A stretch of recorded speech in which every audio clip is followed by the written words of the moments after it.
माथेरान दिवसा स्वर्गासारखं सुंदर, पण रात्री काही रस्ते असे आहेत जिथे पोहोचण्याचा मार्ग असतो, परत येण्याचा नाही. त्या हॉस्पिटलच्या वळणावर आजही कोणाचा तरी आवाज ऐकू येतो, आणि जर तुम्ही चुकून मागे वळून पाहिलात तर समजा माथेरान तुमच्यासाठी कायमचं बंद झालं. ही कथा आहे रिया आणि आदित्यची, ज्यांनी एक चूक केली, आणि ती म्हणजे रात्री माथेरानला जाणं. आदित्य, खरंच सांगते, माथेरान मला खूप दिवसांपासून बघायचं होतं. मग आज आपण पूर्ण माथेरान फिरूया. मोबाईल, काम सगळं बंद, फक्त आपण आणि निसर्ग. बघ ना आदी, आपण रिलेशनमध्ये आल्यानंतर कधीच असं बाहेर फिरायला गेलो नाही. इतकंच काय, तुला साधं मूवीला यायला सुद्धा जमलं नाही. जानू, काय सांगू, कामाचा किती प्रेशर असतो ग मला. आणि हे मी आपल्याच भविष्यासाठीच तर करतोय ना. चांगली नोकरी, पगार असला तर आपलं भविष्य खूप खूप वेगळं असेल. तुझ्या ह्याच स्वभावाने तर मला तुझ्या प्रेमात पाडले आधी. बरं, ते जाऊ दे. केव्हा पोचणार आपण? रिया आणि आदित्य एक नवं जोडपं होतं. कामाच्या जबाबदारीमुळे आदित्यला रियाला फिरायला नेणं जमत नव्हतं. रियाचा नेहमीचाच हट्ट चालू होता की कुठेतरी फिरायला जाऊ. म्हणूनच आदित्यने रियाला माथेरानला फिरायला जायचे प्रॉमिस केले होते. सुट्टीचा दिवस बघून दोघेही पुण्याहून माथेरानला आदित्यच्या कारने निघाले होते. प्रवास 3-4 तासांचाच होता. कार आता कर्जत पार करून नेरळच्या मार्गाने पुढे निघाली होती. अगदी काही वेळातच ते माथेरानला पोहोचणार होते. कार नेरळच्या घाटातून वर चढू लागली तसं वातावरण हळूहळू बदलू लागलं. धुकं दाट होत गेलं. झाडांची लांबच लांब सावली रस्त्यावर पसरली होती. नेरळ मागे पडत होतं आणि समोर माथेरान जवळ येत होतं. मोबाईल नेटवर्क आधीच गायब झालं होतं. कारमध्ये फक्त इंजिनचा आवाज आणि बाहेरून येणाऱ्या अज्ञात पक्ष्यांचे आवाज ऐकू येत होते. आदी, इथे हवा किती वेगळी वाटते ना. थोडी थंड आणि जड, म्हणजे असं भारल्यासारखं वाटतंय. हिल स्टेशन आहे ना, म्हणून असेल. धुक्यामुळे अजून मस्त वाटतंय. तुला रोमॅन्टिक वाटत नाही का? इश आदी साहब, आखिर आप भी प्यार के बोल बोल सकते हो, ये आज समझ आया. Just kidding. अच्छा, मग नाही वाटतं का तुला रोमॅन्टिक? रोमॅन्टिक काय फक्त इथंच वाटतं असं थोडीच आहे. I am always romantic. असं बोलून आदित्यने रियाच्या कपाळावर एक चुंबन दिलं. दोघे प्रेमी जीव प्रेमात अखंड बुडाले होते. त्यांना एवढा निवांतपणा कितीतरी दिवसांनी मिळाला होता. अचानक रस्त्यावर एक जुना लाकडी फलक दिसतो. माथेरान 2 किलोमीटर. फलक थोडा तुटलेला, वाकलेला होता. हा फलक किती जुनाट दिसतोय. इथल्या लोकांनी ह्याला सुधारवायला हवं ना. हो my God, it's giving me chilling vibes. जुन्या काळातील असेल. थोड्याच वेळात आपण पोचू, मग बघूया कसं वाटतं तिथं. Now don't stress please. Car पुढे सरकत होती, पण रस्ता जसा पुढे जात होता तसा अरुंद होत चालला होता. जंगल दाट होतं. सूर्य अस्ताला झुकत होता आणि धुकं आता रस्त्यालाच गिळंकृत करत होतं. अचानक कारचा वेग कमी झाला. अरे, हे काय? गाडीचे एक्झिलेटर नीट रिस्पॉन्स देत नाहीये. काय झालं? आपण मध्येच थांबणार तर नाही ना? नाही, थोडी स्लो आहे बस. काळजी करू नकोस, आपण लवकरच पोचू. तेवढ्यात रस्त्याच्या कडेला एक म्हातारा माणूस त्यांना उभा असलेला दिसला. पांढरे केस, मळकट धोतर.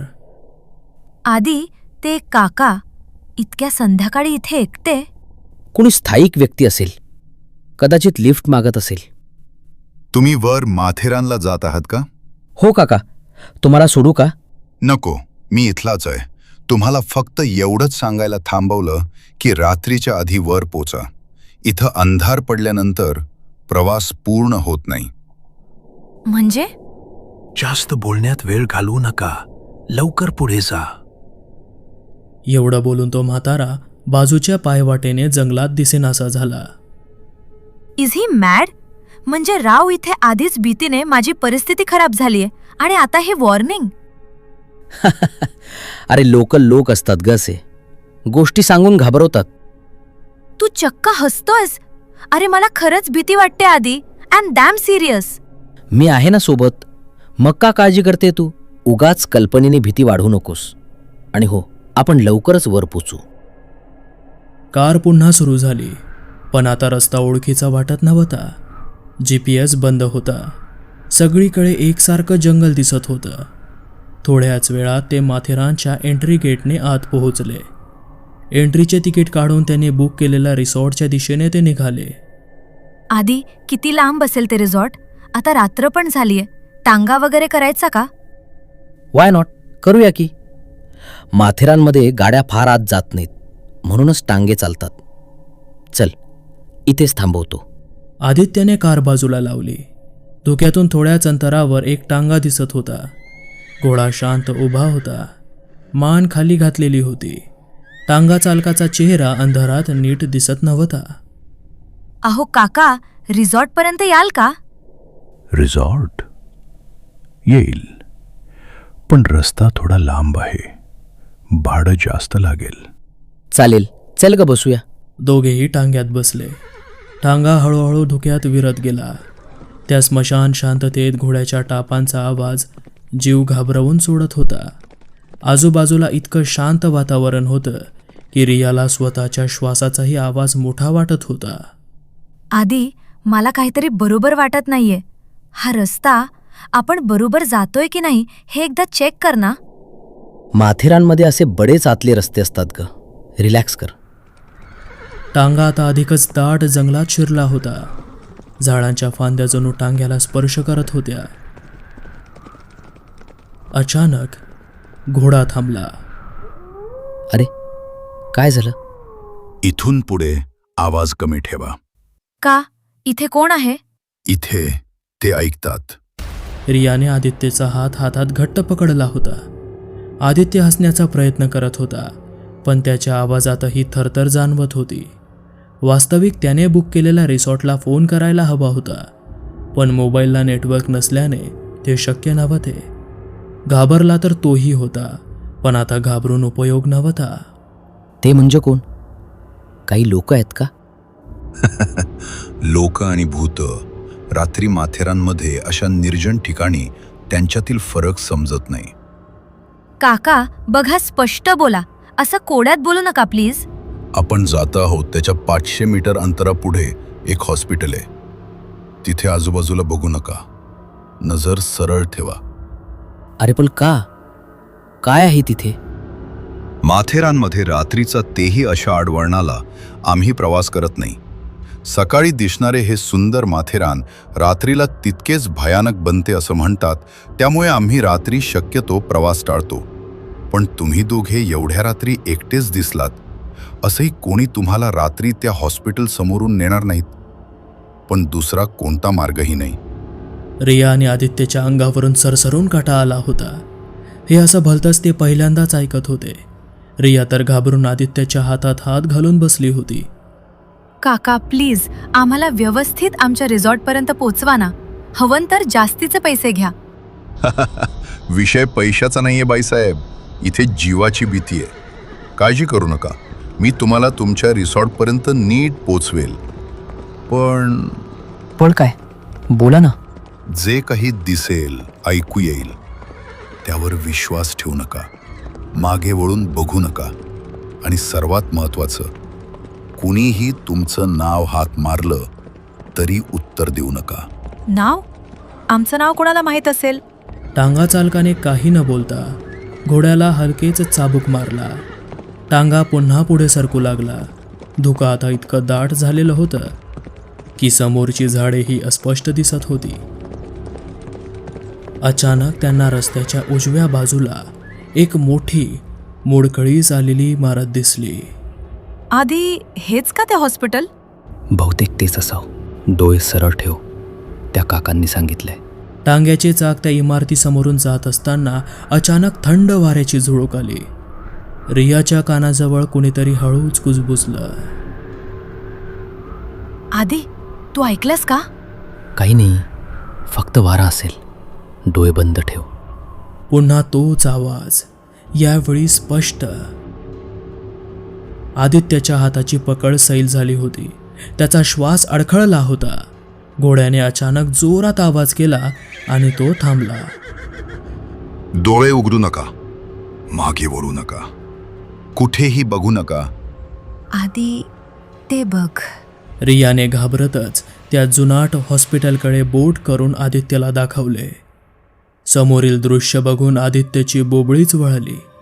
काही मानवी आकाराच्या सावल्या हॉस्पिटलच्या छतावर फिरताना त्यांना दिसत होत्या. काही खिडकीतून डोके बाहेर काढून त्यांच्याकडेच डोकावून बघत होत्या. त्यांचे चेहरे, बापरे, कोणाचा गळफास लागून अगदी काळा निळा पडलेला चेहरा, तर कोणाचा अपघातात कवटी फुटून अर्धाच उरलेला चेहरा. ते दृश्य पाहून आदित्यचा श्वासच थांबला. रियाच्या तोंडून किंकाळी फुटणारच होती, पण तिने स्वतःचं तोंड दोन्ही हातांनी दाबून धरलं होतं.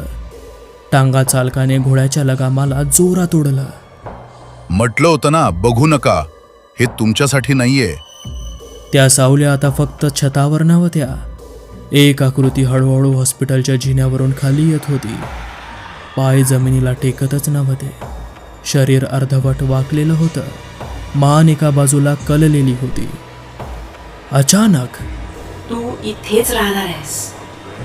आवाज इतका जवळचा होता की आदित्यच्या अंगावर काटा उभा राहिला. रिया, हा आवाज माझ्या आईसारखा वाटतोय. ते फसवतात. ते तुमच्या ओळखीच्या आवाजात बोलवतात. लक्ष देऊ नका. घोडा पुन्हा घाबरून पाय आपटू लागला. त्या सावल्या आता रस्त्याच्या कडेला उभ्या राहिल्या होत्या. कोणाचं हात नसलेलं शरीर, कुणाचे उलटे पाय, कुणाची पोकळ डोळ्यांची खोबणी. अचानक एका स्त्रीची आकृती टांग्याजवळ येते. तिच्या पांढऱ्या साडीवर रक्ताचे काळे डाग दिसत होते आणि चेहरा रियाच्या ओळखीचा होता. आई? आधी ती ती माझ्या आईसारखीच दिसतेय. त्या स्त्रीचे ओठ अचानक हलले. आदित्य, इथे ये. तेवढ्या टांगा चालकाने चापकाचा एक जोरदार फटका घोड्याला मारला आणि त्याच क्षणी घोडा अचानक वेड्यासारखा धावू लागला. टांगा उधळत पुढे जात होता. आकृत्यांच्या किंकाळ्या मागे पडत होत्या. आवाज एकामागोमाग एक विरत जात होते. हळूहळू धुकं कमी झालं. झाडांमध्ये दिवे दिसू लागले. शांतता, अगदी अनैसर्गिक शांतता. समोर रिसॉर्टचं गेट दिसू लागलं होतं. लाईट्स सुरू होते. आदित्य आणि रिया धडधडत्या काळजाने खाली उतरले. रिया आणि आदित्य त्या माणसाला धन्यवाद देण्यासाठी मागे वळले, पण त्यांचे शब्द अर्ध्यातच अडकले. कारण समोर टांगा नव्हता, घोडा नव्हता. इतकंच काय तर टांगा चालकही नव्हता. समोर दिसत होता फक्त ओलसर रस्ता आणि धुकं. तेवढ्यात रिसॉर्टमधून एक वृद्ध वॉचमन बाहेर आला. सर, इतक्या रात्री तुम्ही दोघं पायी? तुम्हाला किती कॉल केले की रात्री येऊ नका, सकाळी या, पण तुमचा फोन बंद होता. त्या हॉस्पिटलच्या रस्त्याने तर कोणीही येत नाही. इतकंच काय, आम्ही आमच्या गेस्टला कधीही रात्री इथे आणत नाही. तुम्ही इथे कसे पोचलात? आम्हाला ह्या टांगेवाल्या काकांनी सोडलं. आदित्य आणि रियाने मागे टांगेवाल्याकडे वळून पाहिलं, पण तो टांगेवाला त्यांना कुठेही दिसला नाही. इथेच तर होते. त्यांनीच आम्हाला इथं सोडलं. नक्कीच तो रघुनाथ असेल. कोण रघुनाथ? हॉटेलसाठी काम करायचा. काही वर्षांपूर्वी हॉटेलवर यात्रेकरूंना आणताना त्याचा त्या हॉस्पिटलजवळ ॲक्सिडेंट झाला आणि तो वारला. पण आम्हाला रिसॉर्टवाल्यांना माहीत आहे की त्याचा बळी त्या पछाडलेल्या हॉस्पिटलने घेतलाय. असो, त्यानंतर असं जर कुणी रात्री रिसॉर्टकडे यायला निघालं तर तो त्यांना सुखरूप इथे आणतो. आदित्य आणि रियाचा या सर्व गोष्टींवर विश्वासच बसत नव्हता. दोघेही वॉचमन सोबत रिसॉर्टमध्ये जायला निघाले. आदित्यने क्षणभरासाठी मागे वळून त्या रस्त्याकडे पाहिलं. धुक्यात एक ओळखीची आकृती दिसली. रघुनाथ शांत हसत उभा होता. आदित्यने डोळे मिटले आणि मनातच पुटपुटला, धन्यवाद काका.